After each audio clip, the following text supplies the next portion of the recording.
নমস্কাৰ আজি ভিডিঅ'টো ক'ৰ পৰা আৰম্ভ কৰোঁ বুলি ভাবি চোতালত চৰি থকা কুকুৰা কেইটাৰ পৰা আৰম্ভ কৰিলোঁ দেই। গাঁৱৰ পৰিৱেশ খুবেই বেছি ভাল লাগে নহয়নে? আৰু এইজোপা লিচু গছৰ এইটো ফেৰেঙনিতে ৰাণীয়ে বহি আছিলে।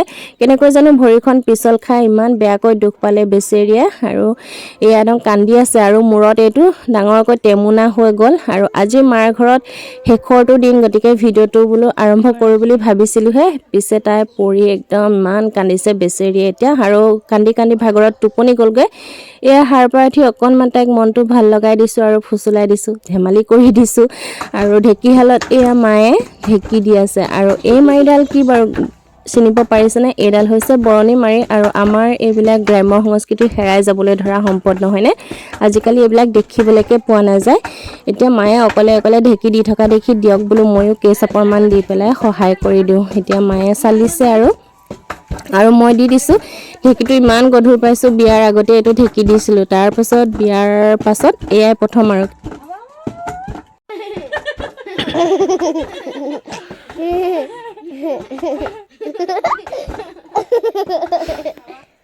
মোৰ আজি জমনি হৈ গ'ল। এতিয়া ঢেঁকী দি বোলো অকণমান মানে চাহ খাওঁ খাওঁ লাগিছে, যিহেতুকে দুপৰীয়াৰ সময় চাহ অকণৰ এইখিনি সময়তে খুব প্ৰয়োজন হয়।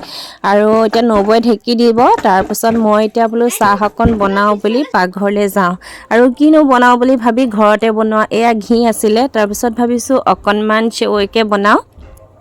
চেৱৈখিনি অকণ ভাজি ল'লোঁ আৰু এয়া হৈ গ'ল। আৰু তাৰপিছত অকণমান ইয়াতে মানে 1 চামুচমান ঘি দিলোঁ, আৰু এয়া ভুজিয়া অকণমান, চেৱৈ আৰু লাল চাহ, আৰু লগত এইটো পেৰা আকৌ ঘৰত বনোৱা, এয়া নবৌয়ে বনাইছিলে।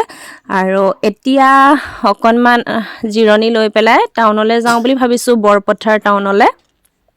লগত এয়া ভতিজাটোক আৰু ৰাণীকো উঠাই লৈছোঁ।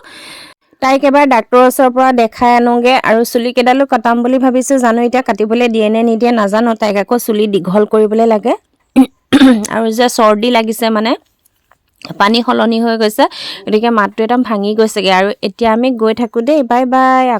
এতিয়া আহি পালোঁ এয়া পাৰ্লাৰ, আৰু এয়া আমাৰ নিচাৰ ছোৱালী মুনুবাৰ পাৰ্লাৰ। তাইৰ বেলেগ নাম আছে নিশামণি গোহাঁই। তাইৰ পাৰ্লাৰলৈ আহিলোঁ। আৰু এয়া লালিয়ে আমাৰ ৰাণীক চুলি কাটি আছে। তাইক এই লালিক মই আগৰে পৰা চিনি পাওঁ। আৰু ইয়াতে এয়া বায়ে তাইক মাতিলে, আৰু বাৰ বোলে অকণমান গাটো বেয়া লাগিছে, সেইকাৰণে লালিকে মাতি দিলে চুলি কাটিবলৈ। আৰু ৰাণী এয়া ধুনীয়াকৈ পাতি দিছে বাৰু। তাইক ফুচুলাই মেলি চুলিখিনি কাটিবলৈ আনিলোঁ, নহ'লে বোলো গৰমত বৰ অশান্তি পাব। এইখনে হৈছে এম চাইন লেডিজ বিউটি পাৰ্লাৰ, বৰপথাৰ টাউনতে আছে।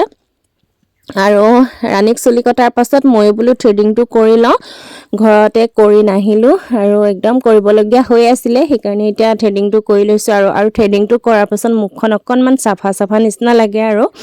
আৰু কেইটামান সৰু সুৰা বজাৰ কৰিবলৈ আছে, সেইকেইটা কৰি ল'ম, তাৰপাছতে ঘৰলৈ যামগৈ। আৰু আজিৰ ভিডিঅ'টো ইমানতে শেষ কৰিছোঁ, আকৌ লগ পাম অন্য এটি ভিডিঅ'ত। আজিৰ ভিডিঅ'টো চাই কেনেকুৱা লাগিলে কমেণ্ট কৰিবচোন। যদিহে ভাল লাগিলে তেনেহ'লে লাইক এটা কৰি দিব, আৰু মোৰ পেজটো ফ'ল' কৰি দিব। আৰু ইউটিউব চেনেলত যদি চাই আছে তেনেহ'লে ছাবস্ক্ৰাইব কৰি দিব। বাই।